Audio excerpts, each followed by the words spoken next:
So now we're going to start with some reference, and there are a few programs out there that you can use for holding on to reference.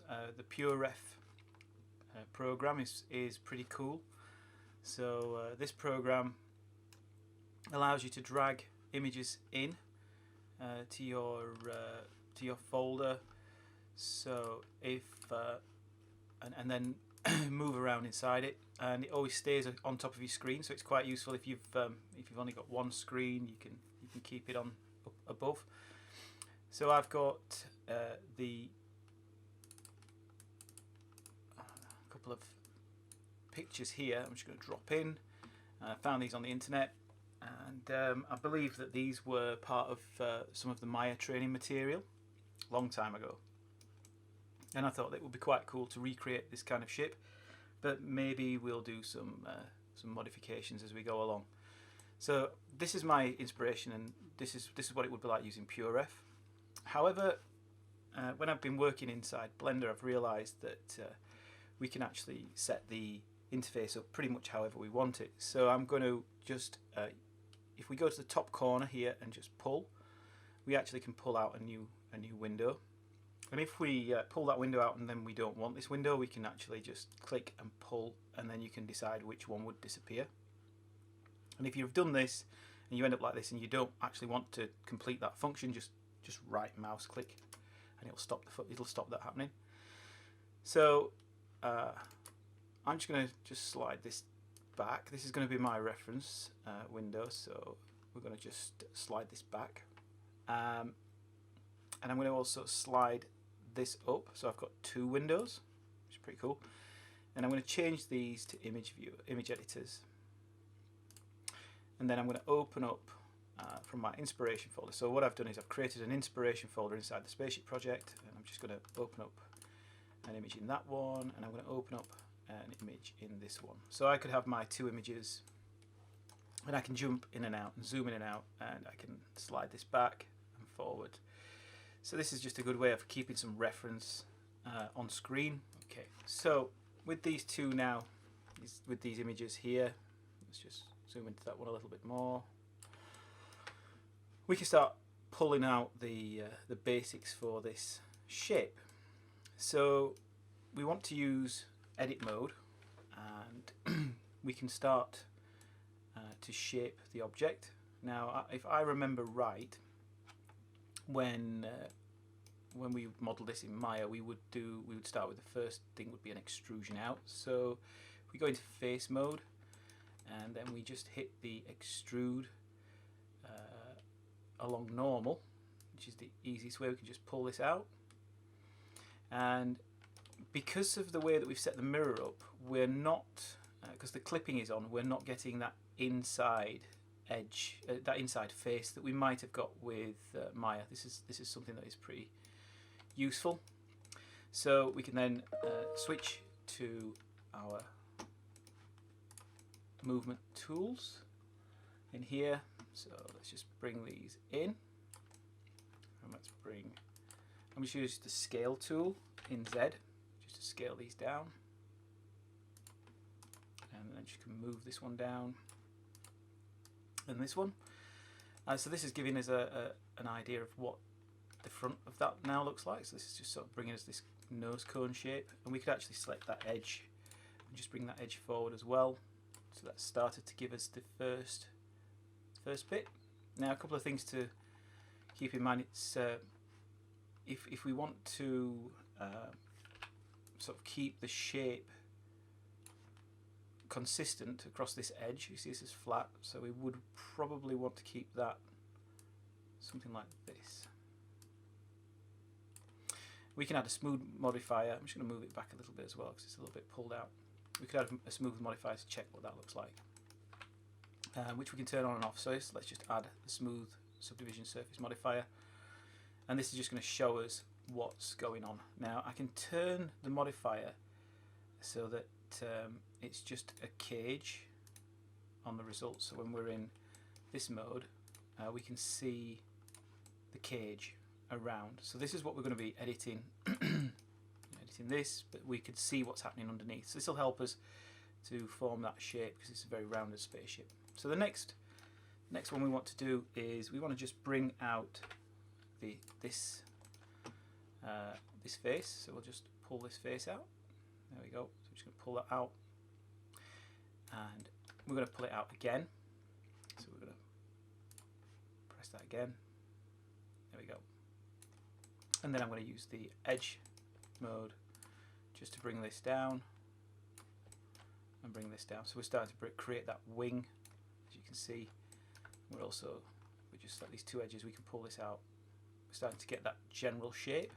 So if I just turn the viewport up, you can see that we're getting that general shape inside, which is something like this. Now if we take this edge under here, move this up a little bit, I'm going to start to create that sort of that rounded shape. So we can take this face at the front, and we're going to do an offset. So we're just going to offset that face.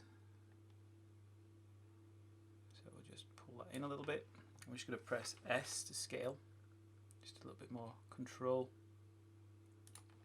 And then I'm going to use the extrude along edge just to bring that in a little bit here, like this.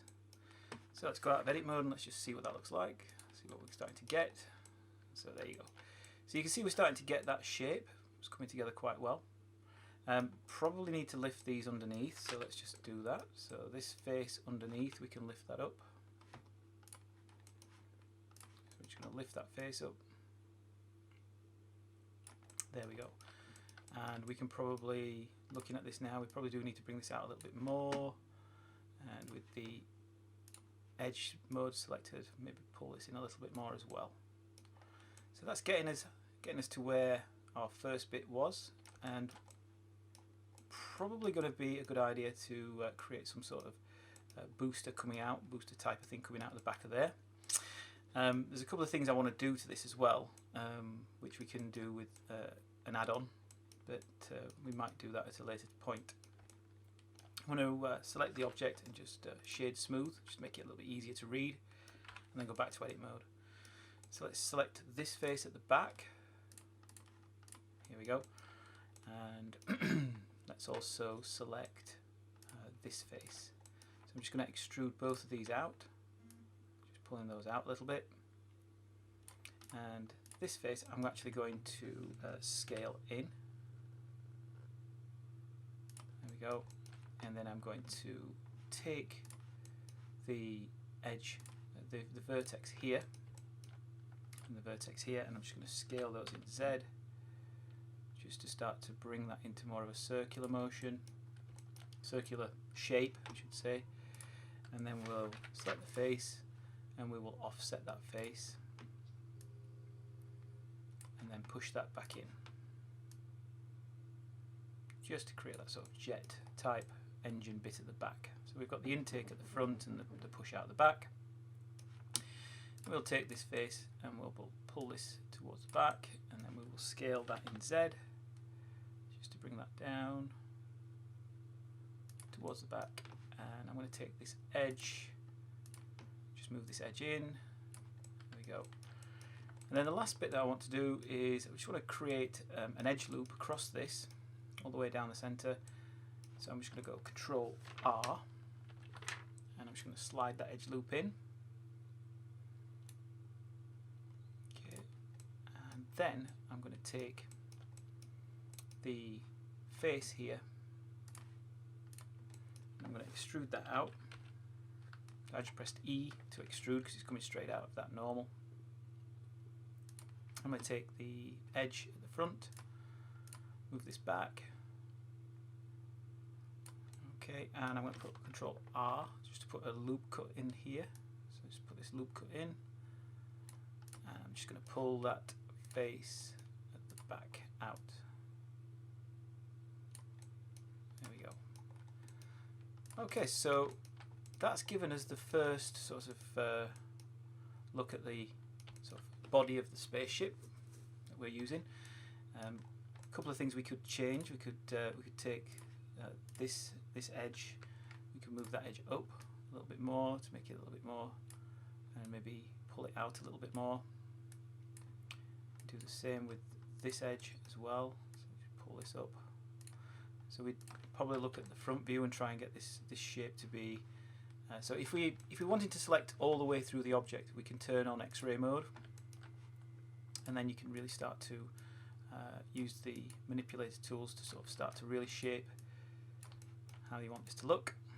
And then I'm going to pull out the wings. So let's go in here, and let's just have a look at the top view. I'm just going to move this in a little bit. I think that needs to be in a little bit more. Yeah, that looks better. And then we'll go and we will select the face mode. We will extrude this out. Just pull that out there. I'm going to use the scale in Y just to pull that down, and then the scale in Z. Do that. Let's just use the scale tool.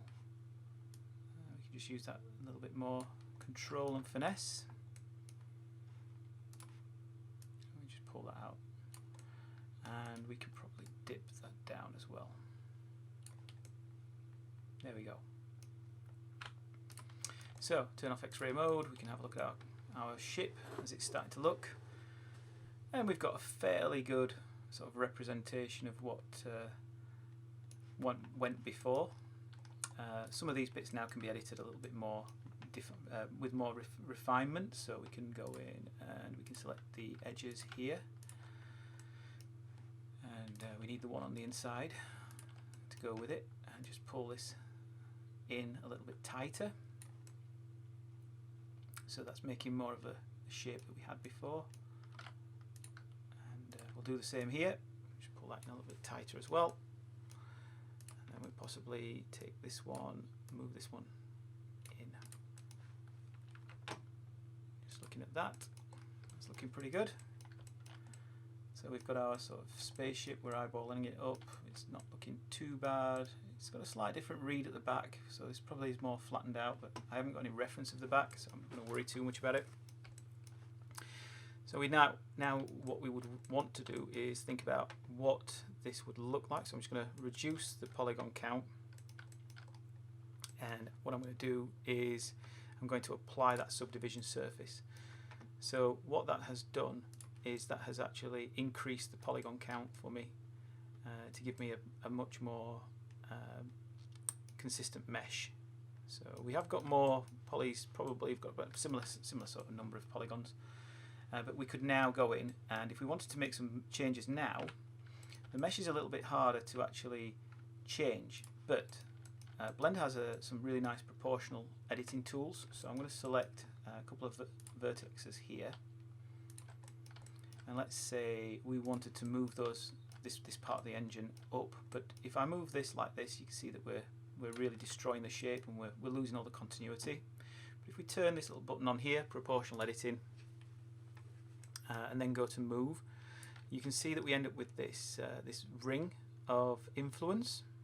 So that ring of influence can be changed, so we can actually scale down that influence. So now we've got a smaller ring, and this is quite useful when we're wanting to play around with just sort of manipulating certain parts of an object as we're moving through. So if I went in and put Control R to put in a new edge loop in there, I might then want to go in and manipulate these, and with proportional editing I can actually make a much nicer, smoother move through that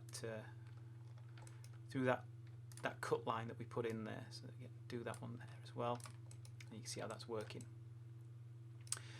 So that's giving us a quick look at how we could change a polygon cube into a spaceship to match some reference that we've got. It's a very organic looking shape. We've changed it quite dramatically, but it would be a good start point for us to move forward with our modelling. So it's a good start point and a good asset. So to finish off this model, what I will do is I'll apply the modifier that I had in X for mirroring, and now I've got a complete object in here. I can rename this spaceship, and and I like to put geo in there so I know it's a geometry, and we can move on from that. So in the next bit we'll have a quick look at just adding some materials just to create the look of what we've got going on here.